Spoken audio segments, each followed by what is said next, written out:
Hello दोस्तों, मैं सुजीत आपका अपने YouTube channel study time with S के जीत में आपका स्वागत करता हूं। मैं आपके लिए लेके आया हूं बिहार राज्य में होने वाली शिक्षक पात्रता परीक्षा का प्रैक्टिस सेट, जिसका टारगेट हमने रखा है 35 दिन। आप लोगों से निवेदन है कि आप लोग प्रश्न के साथ व्याख्या जरूर सुनिएगा, जो आपके लिए बहुत ही इम्पोर्टेंट साबित होगा। आओ बिना देरी करते हुए चलते हैं आज के पहले प्रश्न की। पहला प्रश्न है, निम्नलिखित को मेल कीजिए। मोहनजोदड़ो, हड़प्पा, कालीबंगा, लोथल। इसको मिलान कीजिए। मोहनजोदड़ो होगा आपका great bath, Harappa statue of priest, Kalibanga हल्के चिन्ह और लोथल पत्तन नगर। तो इसका सही ऑप्शन हो जाएगा ए। अगला प्रश्न है, हर्यक वंश का शासक अजात शत्रु किसका पुत्र था? ए अनिरुद्ध, बी उदयन, सी बिंबिसार, डी नागदशक। तो इसका सही जवाब हो जाएगा आपका सी बिंबिसार। हर्यक वंश का शासक अजात शत्रु किसका पुत्र था? बिंबिसार का पुत्र था। और अजात शत्रु का उपनाम क्या था? तो अजात शत्रु का उपनाम कुड़िक था। अजात शत्रु पहले जैन धर्म का अनुयायी था, फिर बाद में इसने बौद्ध धर्म अपना लिया। प्रथम बौद्ध संगति का आयोजन किसने किया? तो प्रथम बौद्ध संगति का आयोजन भी अजात शत्रु ने किया। कब किया? तो इसने 483 ईसा पूर्व में किया। कहाँ किया? तो यह राजगृह में किया। अगला है, चंगेज खां के अधीन मंगोलों ने किसके शासनकाल में भारत पर आक्रमण किया? ए बलबन, बी फिरोज तुगलक, सी इल्तुतमिश, डी मोहम्मद बिन तुगलक। तो इसका जवाब हो जाएगा बी इल्तुतमिश के समय। इल्तुतमिश का शासनकाल क्या है? तो इल्तुतमिश का शासनकाल 1210 से 1236 ईस्वी है। ये चंगेज खान कहाँ का था? तो यह मंगोल का था। चंगेज खां को किस नाम से जाना जाता था? तो इसको तैमूजीन के नाम से जाना जाता था। अगला प्रश्न है, दिल्ली सल्तनत में राज्य और प्रशासन के संदर्भ में मुक्ति शब्द का क्या अर्थ है? ए जिला स्तर पर न्यायिक अधिकारी, बी ग्राम पंचायत का मुखिया, सी भूमि अभिहस्तांकन जिसे इक्ता कहा जाता था का धारक, डी ग्राम समुदाय का प्रमुख। तो इसका सही जवाब हो जाएगा सी भूमि अभिहस्तांकन जिसे इक्ता कहा जाता था का धारक। इक्ता एक निश्चित भूखंड या क्षेत्र है। इक्ता किसे कहते हैं? तो इक्ता एक निश्चित भूखंड या क्षेत्र है जिसे के नियंत्रण या निर्देशनकर्ता को मुक्ति कहते हैं। अगला प्रश्न है, 1905 में बंगाल के विभाजन के लिए कौन जिम्मेदार था? A Lord Mayo, B Lord Ripon, C Lord Canning, D Lord Curzon. तो इसका सही जवाब हो जाएगा आपका लॉर्ड कर्जन। इसका जिम्मेदार कौन था? तो इसका जिम्मेदार लॉर्ड कर्जन था। अगला है, 1917 में निम्न में से किस भारतीय क्रांतिकारी ने मैक्सिको में कम्युनिस्ट पार्टी की स्थापना की? ए डांगे, बी एस बी घाटे, सी एम एन राय, डी मोहम्मद अली। तो इसका सही जवाब हो जाएगा एम एन राय। एम एन राय का पूरा नाम क्या था? तो एम एन राय का नाम पूरा था मानवेंद्र नाथ राय। ये क्या थे? तो ये विश्व प्रसिद्ध राजनीतिक और सिद्धांतकार थे। इनका मूल नाम था नरेंद्र नाथ भट्टाचार्य। अगला प्रश्न है, 1985 के काकोरी षड्यंत्र में शामिल होने के कारण निम्न में किसको फांसी की सजा दी गई? ए अशफाक उल्ला खां, बी चंद्रशेखर आजाद, सी शिवराम हरी राजगुरु, डी भगत सिंह। तो इसका सही जवाब हो जाएगा अशफाक उल्ला खां। इनके साथ साथ किनको फांसी दी गई? तो राम प्रसाद बिस्मिल, अशफाक उल्ला खां, राजेंद्र लाहिड़ी और रोशन सिंह को दिसंबर 1987 में फांसी दी गई। अगला प्रश्न है, भगत सिंह, सुखदेव और राजगुरु को उनकी पुण्यतिथि पर श्रद्धांजलि देने के लिए भारत में 23 मार्च को कौन सा दिवस मनाया जाता है? ए विद्रोह दिवस, सी विरोध दिवस, बी शहीद दिवस, डी श्रद्धांजलि दिवस। तो सही जवाब हो जाएगा शहीद दिवस। इनको कब फांसी दी गई थी? 23 मार्च को दी गई थी। 59वां प्रश्न है, गांधी जी के सत्याग्रह का निम्नलिखित में किसी में से किन्हीं दो से जुड़ाव है? कौन कौन से जुड़ाव था? तो ए ज्ञान और धर्म, बी सच्चाई और अहिंसा, सी सच्चाई और उदारता, डी मातृभूमि के प्रति प्यार और औपनिवेशिक स्वामी के प्रति घृणा। तो इसका सही जवाब जो हो जाएगा आपका बी सच्चाई और अहिंसा। अगला है, मार्च 1919 में बंबई में निम्नलिखित में से कौन सी समिति बनाई गई थी? ए हंटर समिति, बी खिलाफत समिति, सी सर्जेंट समिति, डी सप्रू समिति। तो इसका सही जवाब हो जाएगा आपका बी खिलाफत समिति। इसकी शुरुआत की थी मौलाना अबुल कलाम, आजाद अजमल खान और हसरत मोहनी ने। किसने की थी? मौलाना अबुल कलाम, आजाद और अजमल खान और हसरत मोहनी के नेतृत्व में इसकी स्थापना हुई। अगला है, कर्क रेखा निम्नलिखित में से किस भारतीय राज्य से होकर नहीं गुजरती? ए छत्तीसगढ़, बी असम, सी त्रिपुरा, डी झारखंड। तो सही जवाब हो जाएगा त्रिपुरा। या किन किन कर्क रेखा किन किन राज्यों से होकर गुजरती है? तो यह राजस्थान, गुजरात, मध्य प्रदेश, छत्तीसगढ़, झारखंड, पश्चिम बंगाल, त्रिपुरा और मिजोरम से होकर गुजरती है। अगला है, भारत को कितने भूकंप क्षेत्रों में विभाजित किया गया? ए 4, बी 6, सी 5, डी 2। तो इसका सही जवाब हो जाएगा ए 4 क्षेत्रों में विभाजित किया गया। भूकंप की तीव्रता को किससे मापते हैं? तो इसको मापते हैं रिक्टर पैमाने से।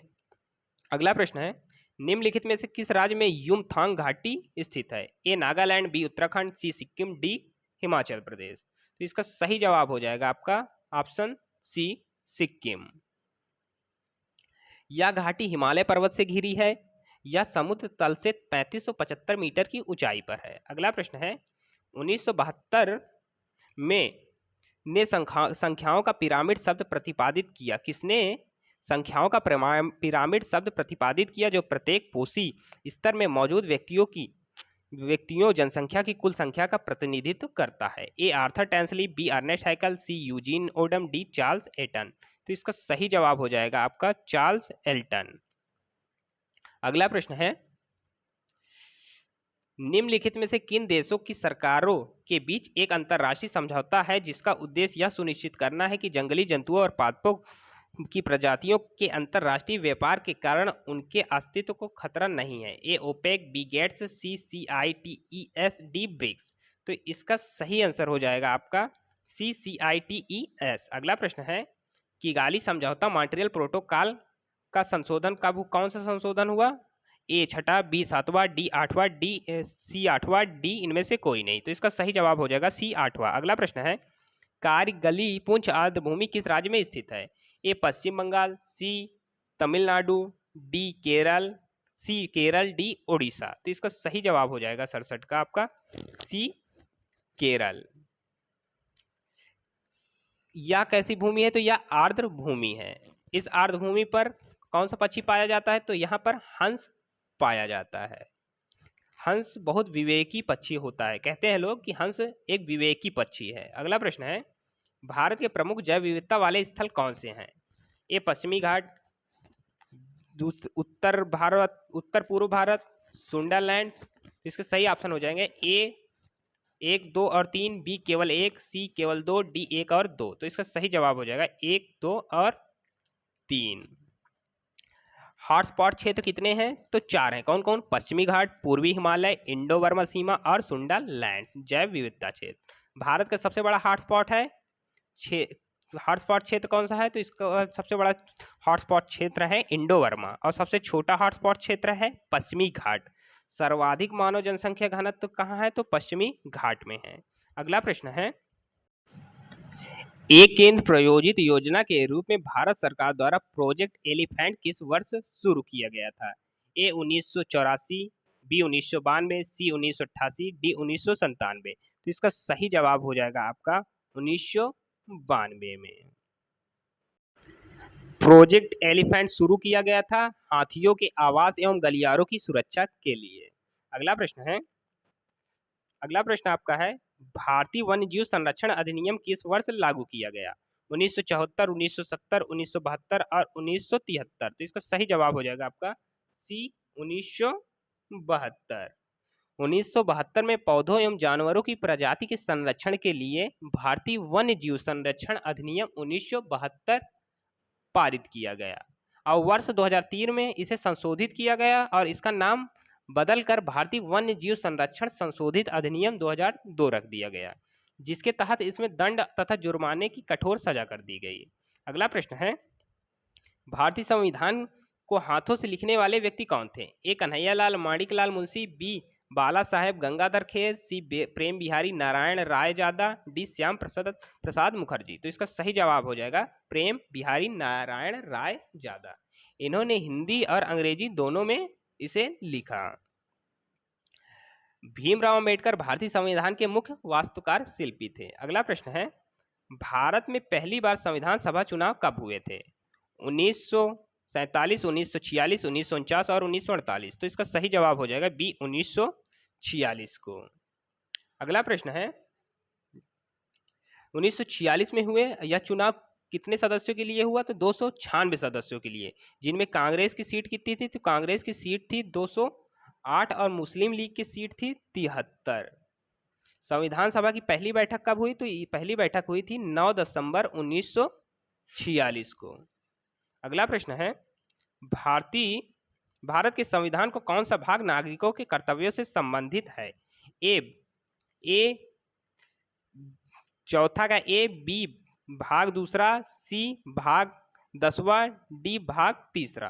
तो इसका सही जवाब हो जाएगा आपका ऑप्शन ए। किस अनुच्छेद में मौलिक कर्तव्य का वर्णन है? तो अनुच्छेद 51 के ए में। इसमें 10वां मौलिक अधिकार कब जोड़ा गया? 42वें संविधान संशोधन द्वारा। और 11वां मौलिक कर्तव्य जोड़ा गया 86वें संविधान संशोधन के द्वारा। अनुच्छेद 51 ए में क्या है? मौलिक कर्तव्य। ठीक, मौलिक कर्तव्य है, ये याद रखिएगा 51 के ए में। 11वां जोड़ा गया 42वें संविधान संशोधन में और 11वां जोड़ा गया 86वें संविधान संशोधन 2002 द्वारा। अगला प्रश्न है, भारतीय संविधान के किस अनुच्छेद में यह उल्लेख है कि राष्ट्रपति या राज्यपाल या राज्य के राज प्रमुख अपने पद की शक्तियों के उपयोग और कर्तव्यों के पालन के लिए किसी भी न्यायालय के प्रति उत्तरदायी नहीं होंगे? अनुच्छेद 352, अनुच्छेद 384, अनुच्छेद 361 और डी अनुच्छेद 396। तो इसका सही ऑप्शन हो जाएगा अनुच्छेद 361। अगला प्रश्न है, सभी अल्पसंख्यकों को धर्म या भाषा के आधार पर अपनी रुचि के शिक्षण संस्थानों की स्थापना और प्रशासन का अधिकार होगा। भारतीय संविधान का कौन सा अनुच्छेद इस अधिकार की गारंटी देता है? अनुच्छेद 28, अनुच्छेद 36, अनुच्छेद 30 और अनुच्छेद 25। तो इसका सही ऑप्शन हो जाएगा अनुच्छेद 30। अगला प्रश्न है, भारतीय संविधान के अनुच्छेद 42 के अनुसार काम के लिए न्यायोचित और मानवीय स्थितियां और मातृत्व राहत का प्रावधान किस बारे में है? ए केंद्र सरकार, बी राज्य सरकार, सी भारतीय नागरिक के मौलिक अधिकार, डी राज्य के नीति निर्देशक सिद्धांत।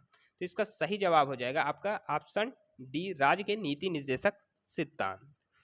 नीति निर्देशक सिद्धांत का उल्लेख किस में है? तो इसका उल्लेख भाग 4 में है और अनुच्छेद है 36 से 51 तक। और नीति निर्देशक तत्व कहां से लिया गया? तो यह आयरलैंड से लिया गया। अगला प्रश्न है, भारत में 2 सदनों वाली पहली निर्वाचित संसद किस वर्ष अस्तित्व में आई थी? 1953, 1952, 1954, 1955। तो इसका सही जवाब हो जाएगा आपका 1952। भारत की संसद में कितने अंग होते हैं? तो 3 अंग होते हैं। कौन कौन? राष्ट्रपति, लोकसभा और राज्यसभा। राज्यसभा का गठन कब हुआ? तो राज्यसभा का गठन हुआ है 3 अप्रैल 1952 को। अगला प्रश्न है, निम्नलिखित में से लोकसभा की प्रथम महिला अध्यक्ष का नाम बताइए। A Sushma Swaraj, B Margaret Alva, C Meira Kumar, D Sarojini Naidu. तो इसका सही जवाब हो जाएगा आपका सी मीरा कुमार। ये कहाँ की थी? तो ये बिहार की थी। इनकी फेमस पुस्तक है एक Indian parliament diplomacy speakers perspective नामक, यह बहुत चर्चित पुस्तक है। अगला प्रश्न है, भारत के संविधान के अनुसार राष्ट्रीय राजधानी क्षेत्र दिल्ली में मंत्रियों की एक परिषद होगी जिसकी संख्या विधानसभा के कुल सदस्यों की संख्या से कितनी अधिक नहीं होगी? ए 15%, सी बी 10%, सी 2%, डी 5%। तो इसका सही आंसर हो जाएगा आपका 79वां का ऑप्शन बी 10%। भारतीय संविधान के निम्नलिखित में से किस अनुच्छेद ने 25 जनवरी 1965 के बाद भी आधिकारिक प्रयोजनार्थ अंग्रेजी के निरंतर उपयोग के लिए संसद को कानून बनाने का अधिकार दिया? अनुच्छेद 348, अनुच्छेद 348 ऑप्शन ए है अनुच्छेद 348 2, बी अनुच्छेद 348 3, सी अनुच्छेद 343 3, डी अनुच्छेद 343 2। तो इसका सही जवाब हो जाएगा ऑप्शन सी 343 3। अगला है, दाब मापने के लिए एसआई इकाई क्या है? A ampere, B pascal, C candela, D kelvin. तो सही जवाब हो जाएगा बी पास्कल। और कैंडेला हो जाएगा आपका ज्योति तीव्रता मापते हैं। विद्युत धारा किससे मापते हैं? विद्युत धारा एम्पियर से, दाब पास्कल से और ताप केल्विन से। अगला प्रश्न है, बहुत उच्च ताप को मापने के लिए किस उपकरण का उपयोग किया जाता है? ए फेदोमीटर, बी मैनोमीटर, सी सेलिनोमीटर, डी पायरोमीटर। तो इसका सही जवाब हो जाएगा आपका ऑप्शन डी पायरोमीटर। यह लगभग इस तापमापी में लगभग 800 डिग्री सेंटीग्रेड से नीचे का तापमान नहीं मापते हैं। अगला है, निम्नलिखित में से कौन सी एक अदिश राशि नहीं है? ए तापमान, बी आयतन, सी समय, डी बला घूर्ण। तो इसका सही ऑप्शन हो जाएगा ऑप्शन डी बला घूर्ण अदिश राशि नहीं है, यह एक सदिश राशि है, बाकी तीनों अदिश राशियां हैं। अगला है, ब्रेक लगाने पर वाहन को रोकने वाले बल को क्या कहते हैं? ए गुरुत्वीय बल, बी वांडर वाल्स बल, सी घर्षण बल, डी संयोजक बल। तो इसका सही जवाब हो जाएगा 84 का आपका ऑप्शन सी, कौन सा? घर्षण बल। अगला प्रश्न है, तापमान का वह पाठ्यांक क्या है जो फ़ारेनहाइट तथा सेल्सियस दोनों पैमाने में समान होता है? ए 40 डिग्री, बी -40 डिग्री, सी -34 डिग्री, डी -140 डिग्री। तो इसका सही जवाब हो जाएगा आपका बी -40 डिग्री सेल्सियस। अगला प्रश्न है, निम्नलिखित में से क्या एक उपधातु है? तो इसका सही जवाब ऑप्शन हो जाएगा एल्यूमिनियम, नाइट्रोजन, मैग्नीशियम और पोटेशियम। तो इसका सही जवाब आपका हो जाएगा ऑप्शन बी नाइट्रोजन। अधातु कहलाते हैं अधातु वो होते हैं जिनमें धात्विक चमक नहीं होती। यह अपेक्षा ठोस की अपेक्षा से नर्म होते हैं, मतलब धातु की अपेक्षा ये नर्म होते हैं और यह विद्युत और ऊष्मा के कुचालक होते हैं। अगला प्रश्न है, किसके अतिरिक्त सभी परमाणु के केंद्रक में न्यूट्रॉन उपस्थित होते हैं? A oxygen, B hydrogen, C nitrogen, D carbon. तो इसका सही जवाब हो जाएगा आपका बी हाइड्रोजन। हाइड्रोजन आवर्त सारणी का प्रथम तत्व है। इसका परमाणु क्रमांक क्या है? तो इसका परमाणु क्रमांक 1 है और परमाणु भार जो होता है इसका 1008 होता है। इसका प्रतीक H होता है और इसके नाभिक में केवल प्रोटॉन होता है, इसके नाभिक में न्यूट्रॉन अनुपस्थित होता है। अगला प्रश्न है, लोहे पर जंग अभिक्रिया के कारण लगता है, किसके कारण लगता है? उपचयन के कारण, अपचयन के कारण, संक्षारण के कारण या रेडॉक्स के द्वारा। तो सही जवाब हो जाएगा बी अपचयन के कारण। और इसमें जो जंग लग जाता है वो किसके कारण, वो किसकी परत होती है? तो वो फेरिक ऑक्साइड की परत होती है। फेरिक ऑक्साइड का फार्मूला क्या होता है? Fe2O3। अगला प्रश्न है, समुद्री जल में प्रचुर मात्रा में पाए जाने वाले नमक का रासायनिक नाम क्या है? A sodium acetate, B sodium tartrate, C sodium chloride, D sodium nitrate. तो इसका सही ऑप्शन हो जाएगा आपका 89वें का सही ऑप्शन ऑप्शन सी हो जाएगा, सोडियम क्लोराइड। इसका फार्मूला क्या होता है? NaCl। अगला प्रश्न है, फास्फोरस को पानी में रखा जाता है क्योंकि ए क्योंकि उसका ज्वलन तापमान बहुत अधिक होता है, बी क्योंकि उसका ज्वलन तापमान बहुत कम होता है क्योंकि उसका क्रांतिक तापमान अधिक होता है, डी क्योंकि उसका क्रांतिक तापमान कम होता है। तो इसका सही ऑप्शन हो जाएगा ऑप्शन बी, क्योंकि उसका ज्वलन तापमान बहुत कम होता है। फास्फोरस का ज्वलन तापमान लगभग होता है 30 डिग्री सेल्सियस से 35 डिग्री सेल्सियस तक। अगला प्रश्न है, ऑर्निथोलॉजी किससे संबंधित है? ए मछली के अध्ययन से, बी सरीसृपों और उभचरों के अध्ययन से, सी कीटों के अध्ययन से, डी पक्षियों के अध्ययन से। तो इसका सही जवाब हो जाएगा ऑप्शन डी पक्षियों के अध्ययन से। इससे संबंधित प्रश्न है, ऑर्निथोलॉजी पक्षियों का अध्ययन है और हार्पेटोलॉजी सरीसृपों और उभयचरों का अध्ययन है और एंटोमोलॉजी जो होता है वो कीटों का अध्ययन होता है और इक्थोलॉजी मछलियों का अध्ययन होता है। अगला प्रश्न आपका है, छोटा करना पड़ेगा थोड़ा। स्तंभ ए और स्तंभ बी को सुमेलित कीजिए। तो ऑप्शन ए कोशिका का पावर हाउस किसे कहते हैं? तो इसका जवाब हो जाएगा माइटोकांडिया को। एक कोशिका की रसोई किसे कहते हैं? तो ये कहते हैं प्लास्टिड को। और एक कोशिका के आत्मघाती बैग है लाइसोसोम। और एक कोशिका का मस्तिष्क है, लास्ट में बच्चा न्यूक्लियस। तो इसका सही ऑप्शन आपको हो जाएगा 92 का ऑप्शन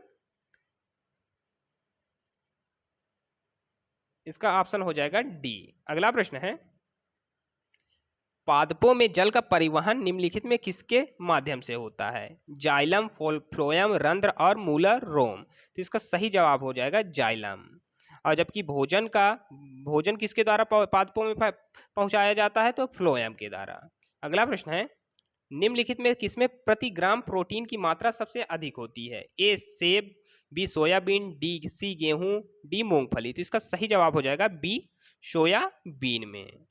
सोयाबीन मुख्य घटक है प्रोटीन का मुख्य घटक किसका है? तो यह प्रोटीन, कार्बोहाइड्रेट और वसा का। सोयाबीन में 38 से 40% तक प्रोटीन होती है और 22% तक तेल होता है और 21% तक कार्बोहाइड्रेट और अन्य पोषक तत्व पाए जाते हैं। अगला प्रश्न है, निम्न में से कौन सा विल्सन रोग का लक्षण नहीं है? ए पैरा या पेट फ्लॉइड बनना, बी रतौंधी, सी बोलने या निगलने व शारीरिक संबंध में समस्या, डी अनियंत्रित गतिविधियों या मांसपेशियों में अकड़न। तो इसका सही ऑप्शन हो जाएगा आपका ए पैरो या पेट में फ्लूइड बनना। अगला प्रश्न इसका है, माफ कीजिएगा यहाँ नहीं शब्द दिया है, तो इसका आंसर हो जाएगा रतौंधी। अगला प्रश्न है, यदि दूध को ग्रीष्म काल में फ्रिज के बाहर रखा जाए तो वह खट्टा हो जाता है, जिसका कारण है ए इसका रंग, बी लैक्टोज या एसिड में लैक्टोज शर्करा का रूपांतरण, सी इनमें से मौजूद कैल्शियम, डी प्रोटीन का विभाजन। तो इसका सही जवाब हो जाएगा बी लैक्टोज एसिड में लैक्टोज शर्करा का रूपांतरण। अगला प्रश्न है, निम्नलिखित में से कौन सा कथन सही नहीं है? यहाँ पे नहीं शब्द विशेष ध्यान दीजिएगा। ए हाइड्रा में केवल अलैंगिक जनन होता है, बी अधिकांश मेढक अंडप्रजक जंतु हैं, सी हाइड्रा में मुकल संभव नहीं है, डी मुर्गी में आंतरिक निषेचन होता है। तो इसका सही जवाब हो जाएगा सी हाइड्रा में मुकुलन संभव नहीं है। हाइड्रा सिलिट्रेटा संघ का जंतु है। किसका जंतु है? किस संघ का जंतु है? तो ये हाइड्रा सिलिट्रेटा संघ का जंतु है। अगला प्रश्न है, निम्नलिखित में किसे डेविल फिश कहा जाता है? ए पीला, बी चिटान, सी यूनियो, डी ऑक्टोपस। तो इसका सही जवाब हो जाएगा ऑप्शन डी ऑक्टोपस। यह मोलस्का संघ का समुद्री जीव है। किस संघ का है? तो यह मोलस्का संघ का समुद्री जीव है। अगला प्रश्न है, सिग्मोइडा कोलन किसका भाग है? ए छोटी आंत का, बी बड़ी आंत का, सी ग्रासनी का, डी मलाशय का। तो इसका सही आंसर हो जाएगा आपका ऑप्शन बी बड़ी आंत का। सिग्मोइड कोलन लगभग 35 से 45 सेंटीमीटर लंबा होता है। इसका कार्य जो होता है अपशिष्ट पदार्थों और गैस को बाहर निकालना कार्य है इसका। अगला प्रश्न है, थक्का बनने की प्रक्रिया के कारण घाव से रक्त का स्राव बंद होना क्या कहलाता है? ए किण्वन, बी स्कंदन, सी आधान, डी उष्मायन। तो इसका सही जवाब हो जाएगा आपका बी स्कंदन। रक्त का थक्का बनने में सहायक कौन सा विटामिन है? तो विटामिन के सहायक है।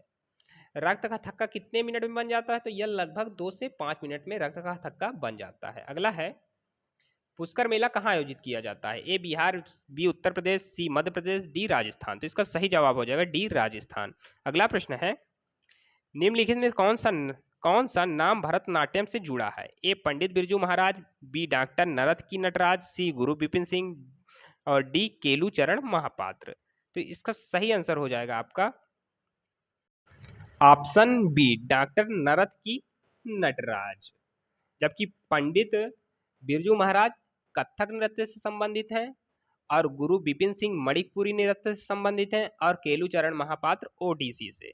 अगला प्रश्न है, तीजन बाई झाड़ूराम देवांगन और ऋतु वर्मा, उषा बारले और शांति बाई चेलक लोक संगीत के लिए निम्नलिखित में से किस रूप के लिए प्रसिद्ध हैं? ए पडवानी, बी लावड़ी, सी बहुगीत, डी भटियाली। तो इसका सही जवाब हो जाएगा ए पडवानी। यह कहाँ का है? तो यह छत्तीसगढ़ का एकल नाट्य है। इसका अर्थ क्या होता है? इसका अर्थ है पांडव कथा यानी महाभारत की कहानी। अगला प्रश्न है, फ्लाइंग ऑफ पिजन पुस्तक के लेखक कौन है? ए गीता पीरामल, बी शोभा डे, सी रस्किन बॉन्ड, डी सुधा मूर्ति। तो इसका सही जवाब हो जाएगा आपका सी रस्किन बॉन्ड। सुधा मूर्ति की पुस्तक कौन है? तो सुधा मूर्ति की पुस्तक है the mother I never knew. और गीता पीरामल की है बिजनेस महाराजास बिजनेस लीजेंड्स। अगला प्रश्न है, the God of small thing पुस्तक के लेखक या लेखिका कौन है? ए अरुंधति राय, बी अनीता देसाई, सी अमर सेन, डी अरुण शौरी। तो इसका सही जवाब हो जाएगा ए अरुंधति राय। इनको बुकर पुरस्कार मिला इसके लिए, इसी पुस्तक के लिए इन्हें क्या मिला? बुकर पुरस्कार। कब मिला? 1997 में। अगला प्रश्न है, निम्नलिखित में से कौन भारत रत्न पुरस्कार प्राप्त करने वाली पहली भारतीय थे? निम्नलिखित में से कौन भारत रत्न पुरस्कार प्राप्त करने वाले पहले भारतीय थे? ए मोजगुंडम विश्वेश्वरैया, बी चंद्रशेखर वेंकट रमन, सी पांडुरंग वामन केन, डी पुरुषोत्तम दास टंडन। तो इसका सही जवाब हो जाएगा बी चंद्रशेखर वेंकट रमन। चंद्रशेखर वेंकट रमन और इनके साथ किनको मिला? डॉक्टर सर्वपल्ली राधाकृष्णन और चक्रवर्ती राजगोपालाचारी को। अगला प्रश्न है, राजीव गांधी खेल रत्न का पुरस्कार प्रतिवर्ष दिया जाता है? युवा मामले और खेल मंत्रालय भारत सरकार द्वारा, बी मानव संसाधन विकास मंत्रालय भारत सरकार द्वारा, सी राजीव गांधी मेमोरियल ट्रस्ट द्वारा, डी भारतीय राष्ट्रीय कांग्रेस द्वारा। तो इसका सही जवाब हो जाएगा ए युवा मामले और खेल मंत्रालय भारत सरकार द्वारा। पहली बार यह किसका पुरस्कार है? तो यह सर्वोच्च खेल का, भारत का सर्वोच्च खेल का पुरस्कार है। इसकी शुरुआत 1991 में हुई और सर्वप्रथम ये किसे मिला? तो ये सर्वप्रथम मिला शतरंज की जादूगर कहलाने वाले विश्वनाथ आनंद को। वर्तमान में इसका नाम रख दिया गया है मेजर ध्यानचंद अवार्ड। अगला प्रश्न है, मुरुगप्पा गोल्ड कप किस खेल से संबंधित है? ए फुटबॉल, बी हॉकी, सी क्रिकेट, डी टेबल टेनिस। तो इसका सही आंसर हो जाएगा आपका बी हॉकी से। अगला प्रश्न है, सुधीरमन कप निम्नलिखित में किस खेल से संबंधित है? ए बेसबॉल, बी बैडमिंटन, सी बास्केटबॉल, डी वॉलीबॉल। तो इसका सही जवाब हो जाएगा आपका बी बैडमिंटन। अगला प्रश्न है, चंपारण सत्याग्रह के दौरान गांधी जी पर मुकदमा चलाया गया? ए पटना में, बी मोतिहारी में, सी बेतिया में, डी इनमें से कोई नहीं। तो इसका सही जवाब हो जाएगा आपका ऑप्शन बी मोतिहारी में। अगला प्रश्न है, पटना को प्रांतीय राजधानी बनाया? ए शेर शाह ने, बी अलाउद्दीन हुसैन शाह ने, सी इब्राहिम लोदी ने, डी राजकुमार अजीम ने। इसका सही जवाब हो जाएगा ऑप्शन ए, किसने? शेर शाह ने। शेर शाह का प्रारंभिक नाम क्या था? तो इसका प्रारंभिक नाम था फरीद खां। अगला प्रश्न है, निम्नलिखित में किस नगर में सूर्य मंदिर स्थित है? ए गया, बी बोध गया, सी देव, डी रांची। तो इसका सही जवाब हो जाएगा आपका ऑप्शन सी देव में। अगला प्रश्न है, बिहार के प्रमुख समाचार पत्र बिहारी के संपादक थे? बाबूजी प्रसाद, बी बाबू राम प्रसाद, सी बाबू गोपाल प्रसाद, डी बाबू महेश्वर प्रसाद। तो इसका सही जवाब हो जाएगा ऑप्शन डी बाबू महेश्वर प्रसाद। अगला प्रश्न है, बिहार में लोकसभा सीटों की कुल संख्या क्या है? ए 48, बी 50, सी 52, डी 40। तो इसका सही जवाब हो जाएगा 40। वर्तमान में 40 थी और झारखंड के अलग ना होने पर पहले थी 54, लेकिन वर्तमान में 40 है और राज्यसभा सीटें हैं 16। अगला प्रश्न है, हाल ही में सरस्वती सम्मान 2022 किसे सम्मानित किया गया? ए शिवशंकरी, बी शिवा मंधाना, सी गीता राजा, डी तेजल मेहता। तो सही जवाब हो जाएगा ए शिवशंकरी को। अगला प्रश्न है, हाल ही में जारी विश्व खुशहाली रिपोर्ट 2023 के अनुसार भारत की रैंक कितनी आई? 122, 126, 135 और 136। तो इसका सही जवाब हो जाएगा बी 126 और अंतिम स्थान पर है इसमें अफगानिस्तान। अगला प्रश्न है, हाल ही में किस देश ने भारत के साथ संबंधों के वर्ष पूर्ण होने के उपलक्ष्य में संयुक्त डाक टिकट का चलन किया या प्रारंभ किया? ए जॉर्जिया, बी इजराइल, सी ऑस्ट्रेलिया, डी लग्जमबर्ग। तो सही जवाब हो जाएगा ऑप्शन डी लग्जमबर्ग। अगला प्रश्न है, पशुओं की स्वास्थ्य की देखभाल से संबंधित सजीव परियोजना की शुरुआत किस राज्य ने की? ए उत्तर प्रदेश, बी हिमाचल प्रदेश, सी सिक्किम, डी मध्य प्रदेश। तो सही जवाब हो जाएगा डी हिमाचल प्रदेश। अगला प्रश्न है और अंतिम प्रश्न है, अप्रैल 2023 में वाराणसी के तुलसी घाट बहाली परियोजना की शुरुआत कहां से की गई? ए नेपाल, बी सिंगापुर, सी युगांडा, डी अमेरिका। तो सही जवाब हो जाएगा सी युगांडा। आशा करते हैं यह वीडियो आपको पसंद आया होगा। यदि वीडियो पसंद आए तो वीडियो को ज़्यादा से ज़्यादा तक शेयर करें और चैनल को सब्सक्राइब करना ना भूलें। धन्यवाद।